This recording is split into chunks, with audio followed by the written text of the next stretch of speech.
ନିଜ ପକେଟରେ ଏହାକୁ ରଖନ୍ତୁ। 5 ମିନିଟରେ ସେ ନାରୀ ତୁମ ପାଖକୁ ଆସିବା ପାଇଁ ବାଧ୍ୟ ହେବ। ଯାହା ଚାହିଁବେ ତାହା କରିବାକୁ ଦେବ। ହଁ ଦର୍ଶକ ବନ୍ଧୁ, ଯଦି ଆପଣ କେଉଁ ଝିଅ ବା ବିବାହିତା ମହିଳାକୁ ମନେ ମନେ ଭଲ ପାଉଛନ୍ତି, ତା'ର ସୁନ୍ଦରତାକୁ ଦେଖି ତା ଆଡ଼କୁ ଆକର୍ଷିତ ହେଉଛନ୍ତି, କିନ୍ତୁ ଯେତେ ଚେଷ୍ଟା କଲେ ମଧ୍ୟ ତାକୁ ପଠେଇ ପାରୁନାହାନ୍ତି, ତାକୁ ନିଜର ମନ କଥା କହିବାକୁ ଡରୁଛନ୍ତି, ଆଉ ଆପଣ ଚାହୁଁଛନ୍ତି କି ସେ ଝିଅ ବା ବିବାହିତା ମହିଳା ନିଜେ ଆସି ଆପଣଙ୍କୁ ଭଲ ପାଉଛି ବୋଲି କହୁ, ଆପଣଙ୍କର ସବୁ ଇଚ୍ଛା ପୂରଣ କରୁ, ତେବେ ଆଜିର ଏହି ଭିଡ଼ିଓଟି ଆପଣଙ୍କର କାମରେ ଆସିବ। କେବଳ ଆପଣଙ୍କୁ ନିଜ ପକେଟରେ ଏହାକୁ ରଖିବାର ଅଛି। ଗ୍ୟାରେଣ୍ଟି ଦେଉଛି, କେବଳ 5 ମିନିଟରେ ସେ ଝିଅ ହେଉ ବା ବିବାହିତା ମହିଳା ଆପଣଙ୍କର ବଶରେ ହେଇଯିବ। ଆପଣଙ୍କ ଆଡ଼କୁ ଆକର୍ଷିତ ହେବାକୁ ଲାଗିବ। ଏହି ବଶୀକରଣକୁ ପ୍ରୟୋଗ କରି ହଜାର ହଜାର ଲୋକମାନେ ଲାଭବାନ ହେଇଛନ୍ତି। ନିଜ ପସନ୍ଦର ସୁନ୍ଦରୀ ଝିଅକୁ ମୁହୂର୍ତ୍ତକ ଭିତରେ ପଠାଇ ପାରିଛନ୍ତି। ତେଣୁ ଆପଣ ବି ନିଜ ପକେଟରେ ଏହାକୁ ରଖନ୍ତୁ। ଗ୍ୟାରେଣ୍ଟି ଦେଉଛି, ଯେଉଁ ଝିଅ ପଟୁନଥିଲା ସେ ଝିଅ ନିଜେ ଆସି ଆପଣଙ୍କ ସହିତ କଥା ହେବ, ଆଉ ଆପଣଙ୍କୁ ଭଲ ପାଉଛି ବୋଲି କହିବ। ଯେଉଁ ପଡ଼ିଶା ଘର ଭାଉଜକୁ ଆପଣ ଦିନରାତି ଭାବୁଛନ୍ତି, ସିଏ ହାତ ଧରି ରୁମକୁ ଡାକିବ, ଆଉ ଯାହା ଚାହିଁବେ ତାହା କରିବାକୁ ଦେବ। ନମସ୍କାର ଦର୍ଶକ ବନ୍ଧୁ, ଏସ୍ ମନ୍ତ୍ର ଚ୍ୟାନେଲରେ ଆପଣମାନଙ୍କୁ ସ୍ୱାଗତ। ଆଜିର ଏହି ଭିଡ଼ିଓଟିରେ ମୁଁ ଆପଣଙ୍କୁ ଶିଖେଇବି ଆପଣ କିପରି ଝିଅ ପଠାଇ ପାରିବେ। ବିବାହିତା ମହିଳାକୁ ନିଜ ବଶରେ କରି ତା'ଠାରୁ ନିଜର ମନ ଚାହୁଁଥିବା କାମ ହାସଲ କରିପାରିବେ। ଏହି ବଶୀକରଣ ଏତେ ଶକ୍ତିଶାଳୀ କି ଯିଏ ବି ଏହାକୁ କରିଛି ସଫଳ ହେଇଛି। ବର୍ଷ ବର୍ଷ ଧରି ଭାଙ୍ଗି ଯାଇଥିବା ପୁରୁଣା ପ୍ରେମକୁ ଫେରାଇ ଆଣିପାରିଛି। ଶାଶୁ, ନଣନ୍ଦ, ଦିଅର, ଭାଉଜ କାହାକୁ ବି ନିଜ ବଶରେ କରି ତା'ଠାରୁ ନିଜର ମନ ଚାହୁଁଥିବା କାମ ହାସଲ କରିପାରିଛି। ତେଣୁ ଏହାକୁ ଆପଣ ଭାବିଚିନ୍ତି ପ୍ରୟୋଗ କରିବେ। ମନରେ କୌଣସି ଖରାପ ଉଦ୍ଦେଶ୍ୟ କିମ୍ବା କୌଣସି ଖରାପ କାମ ପାଇଁ ଆପଣ ଏହି ବଶୀକରଣକୁ ପ୍ରୟୋଗ କରିବେନି। କାହିଁକିନା ଏହି ବଶୀକରଣର କୌଣସି ପ୍ରକାର କାଟ ନାହିଁ। ମାତ୍ର ଥରେ ଯେଉଁ ଝିଅ ବା ବିବାହିତା ମହିଳା ଉପରେ ଆପଣ ଏହି ବଶୀକରଣକୁ ମାତ୍ର ଗୋଟିଏ ଥର ପ୍ରୟୋଗ କରିଦେବେ, ସିଏ ସେହି ସମୟଠାରୁ ଆପଣଙ୍କର ବଶରେ ହେଇଯିବ। ଆପଣଙ୍କର ଗୋଲାମୀ କରିବ। ଆପଣ ତାକୁ ଯାହା କହିବେ, ଯେମିତି କହିବେ ସିଏ କରିବ। କୌଣସି ପ୍ରକାର ବାଧା ଦେବ ନାହିଁ। କେବଳ ଆପଣଙ୍କୁ ନିଜ ପକେଟରେ ଏହାକୁ ରଖିବାର ଅଛି। ତାପରେ ଦେଖିବେ ଚମତ୍କାର।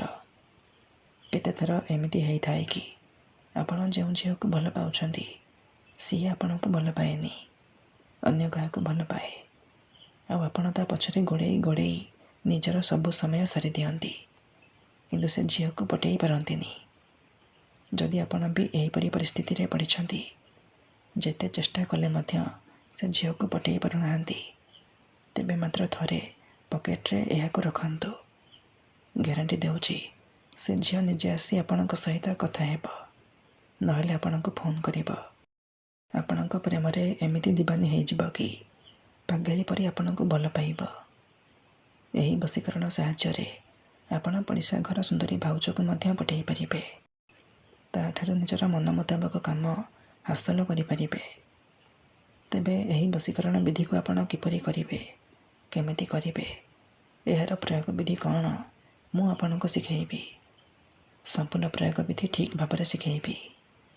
ଜାଣିବା ପାଇଁ ମୋର ଆପଣମାନଙ୍କୁ ଅନୁରୋଧ କି ଆପଣ ଭିଡ଼ିଓଟିକୁ ମୂଳରୁ ଶେଷ ପର୍ଯ୍ୟନ୍ତ ପୁରା ଧ୍ୟାନର ସହିତ ଦେଖନ୍ତୁ।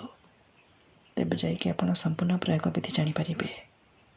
ଅଧାରୁ ଛାଡ଼ିକି ପଳେଇଲେ କିମ୍ବା କାଟି କାଟି ଦେଖିଲେ ଆପଣ କିଛି ବି ବୁଝିପାରିବେନି।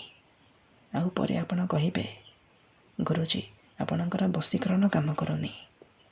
ଦେଖନ୍ତୁ, ବଶୀକରଣ ବିଧି ଜାଣିବା ପୂର୍ବରୁ ଗୋଟିଏ ଛୋଟିଆ କଥା ଜାଣି ରଖନ୍ତୁ। ବଶୀକରଣ ଏମିତି ସେମିତି କାମ କରେନି। ମନରେ ସମ୍ପୂର୍ଣ୍ଣ ବିଶ୍ୱାସ, ନିଷ୍ଠା ଆଉ ଏକାଗ୍ରତାର ସହିତ ଆପଣଙ୍କୁ ଏହି ବଶୀକରଣ କରିବାକୁ ପଡ଼ିବ। ତେବେ ଯାଇ ମୁଁ ଆପଣଙ୍କୁ ଗ୍ୟାରେଣ୍ଟି ଦେଉଛି, ଆପଣ ଯେଉଁ ଝିଅ ବା ମହିଳାକୁ ପଠାଇବାକୁ ଚାହୁଁଛନ୍ତି, ତାକୁ ଅତି ସହଜରେ ପଠାଇ ପାରିବେ। ତାକୁ ନିଜ ବଶରେ କରିପାରିବେ। ଠିକ୍ ଅଛି? ତେବେ ମନେ ରଖନ୍ତୁ, ଏହି ବଶୀକରଣ ବିଧିକୁ ଆପଣ କେଉଁ ବି ବାରରେ କରିପାରିବେ, କିନ୍ତୁ ଯେବେ ବି କରିବେ ସୂର୍ଯ୍ୟାସ୍ତ ପରେ ରାତି ସମୟରେ କରିବେ। ଠିକ୍ ଅଛି? ତେବେ ଏହି ବଶୀକରଣ କରିବା ପାଇଁ ଆପଣଙ୍କୁ କିଛି ସାମଗ୍ରୀ ଦରକାର, ଯେମିତିକି ଖଣ୍ଡିଏ କଳା କପଡ଼ା, 5ଟି କଳା ଗୋଲମରିଚ, ଖଣ୍ଡେ ସାଧା କାଗଜ ଆଉ କଳା ରଙ୍ଗର କଲମ। ଏତିକି ଜିନିଷ ଆଣିସାରିବା ପରେ ଆପଣ କ'ଣ କରିବେ? ନିଜ ଘରେ କୌଣସି ଏକ ଜାଗାରେ ଚୁପଚାପ ବସି ପଡ଼ିବେ, ଯେଉଁଠାରେ ଆପଣଙ୍କୁ କେହି ଦେଖିବେନି କିମ୍ବା ଅଧାରୁ ଡାକିବେନି। ତାପରେ ଆପଣ କ'ଣ କରିବେ? ଯେଉଁ କଳା କପଡ଼ା ଆଣିଛନ୍ତି ସେହି କଳା କପଡ଼ାକୁ ନିଜ ସାମ୍ନାରେ ରଖିବେ। ତାପରେ ଯେଉଁ 5ଟି କଳା ଗୋଲମରିଚ ଆଣିଛନ୍ତି ସେହି 5ଟି ମରିଚକୁ ଡାହାଣ ହାତରେ ମୁଠେଇକି ଧରିବେ ଆଉ ଆଖି ବନ୍ଦ କରିକି ସେହି ଝିଅ ବା ମହିଳାକୁ ମନେ ମନେ ଭାବିବେ। ତା'ର ମୁହଁକୁ ନିଜ ମନରେ ଭାବିବେ। ତାପରେ 5 ଥର ତା'ର ନାମ କହିବେ। ତାପରେ ମୁଠା ଖୋଲିବେ ଆଉ ସେ ମରିଚରେ ଗୋଟିଏ ଥର ଫୁଙ୍କିଦେବେ। ଏତିକି କରିସାରିବା ପରେ ସେ 5ଟି ମରିଚକୁ କଳା କପଡ଼ା ଉପରେ ରଖିଦେବେ। ତାପରେ ଯେଉଁ କାଗଜ ଆଣିଛନ୍ତି ସେହି କାଗଜରେ କଳା କଲମର ସାହାଯ୍ୟରେ ଗୋଟିଏ ମନ୍ତ୍ର ଲେଖିବେ। ମନ୍ତ୍ରଟି ଏହିପରି: ଓମ୍ କାମ ଇଚ୍ଛାମୟୀ ଆମକମ୍ ସର୍ବମୋହି କରତି କରତି। ଆମକମ୍ ଜାଗାରେ ଆପଣ ସେହି ଝିଅ ବା ମହିଳାର ନାମ ଲେଖିବେ, ଯାହାକୁ ଆପଣ ପଠାଇବାକୁ ଚାହୁଁଛନ୍ତି। ମନ୍ତ୍ର ଲେଖିସାରିବା ପରେ ସେ କାଗଜକୁ ଭଲ ଭାବରେ ମଡ଼ିକି ସେହି କଳା କପଡ଼ା ଉପରେ ରଖିଦେବେ। ଏତିକି କରିସାରିବା ପରେ ସେ କଳା କପଡ଼ାକୁ 3ଟି ଗଣ୍ଠି ପକାଇକି ବାନ୍ଧିଦେବେ। ସେ ଯେଉଁ ପୁଟୁଳିଟି ହେଇଯିବ ସେ ପୁଟୁଳିକୁ ଆପଣ 3 ଘଣ୍ଟା ପାଇଁ ନିଜ ପକେଟରେ ରଖିବେ। 3 ଘଣ୍ଟା ପରେ ଆପଣ କ'ଣ କରିବେ? ସେ ପୁଟୁଳିକୁ ନେଇକି କୌଣସି ଏକ ବରଗଛ କିମ୍ବା ଓସ୍ତ ଗଛ ମୂଳରେ ରଖିଦେଇ ଚୁପଚାପ ଘରକୁ ଫେରି ଆସିବେ। ଏତିକି କରିକି ଦେଖନ୍ତୁ, ଗ୍ୟାରେଣ୍ଟି ଦେଉଛି ଏପଟେ ଆପଣ ଏହି ବିଧିକୁ କରିବା ମାତ୍ରେ 5 ମିନିଟ୍ରେ ପ୍ରଭାବ ପଡ଼ିବା ଆରମ୍ଭ ହୋଇଯିବ। ସେ ଝିଅ ନିଜେ ଆସି ଆପଣଙ୍କ ସହିତ କଥା ହେବ, ନହେଲେ ଆପଣଙ୍କୁ ଫୋନ୍ କରିବ। ପଡ଼ିଶା ଘର ଭାଉଜ ହାତ ଧରି ରୁମ୍କୁ ଡାକିବ ଆଉ ଯାହା ଚାହିଁବେ ତାହା କରିବାକୁ ଦେବ। ଧନ୍ୟବାଦ।